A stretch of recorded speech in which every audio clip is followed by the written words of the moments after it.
Hello friends, இன்றைக்கி நம்ம பார்க்க போகிறது ஆட்டு குடல் சூப். வாங்க எப்படி செய்கிறதுன்னு பார்க்கலாம். இது ரொம்பவே ஈஸியாக செஞ்சிடலாம். இன்றைக்கி நம்ம 1 கிலோ குடலில் சூப் எப்படி செய்கிறதுன்னு தான் பார்க்க போகிறோம். வாங்க பார்க்கலாம் எப்படி செய்கிறதுன்ட்டு. ஒரு ஜாரில் மிளகு கொஞ்சம், ஜீரகம் கொஞ்சம், ஒரு 50 கிராம் சின்ன வெங்காயம், 25 கிராம் பூண்டு போட்டுக்கோங்க. இது கூடவே நம்ம கருவேப்பிலை தக்காளிலாம் போட்டு அரைக்க போகிறோம். கருவேப்பிலை கொஞ்சம் சேர்த்திக்கோங்க, எவ்வளோ வேணுமோ அவ்வளோ சேர்த்திக்கோங்க. தக்காளி 1 போட்டு மிக்சியில் நல்லா அரைச்சி எடுத்துக்கோங்க. இந்த மாதிரி அரைச்சி எடுத்துக்கோங்க.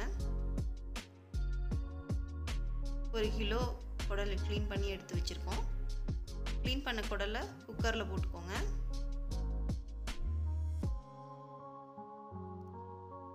இது ரொம்பவே நல்லா ஹெல்த்தியான ஒரு சூப்பு, ரொம்ப ஈஸியாகவும் செஞ்சிடலாம். அரைச்சி வச்சுருந்த கலவையை குக்கரில் சேர்த்திக்கோங்க. தண்ணி கொஞ்சம் ஊற்றிக்கோங்க. ஸோ நம்மளுக்கு எவ்வளோ சூப் தேவையோ அவ்வளோ தண்ணி ஊற்றிக்கலாம். கொஞ்சம் மஞ்சள் பொடி போட்டுக்கோங்க,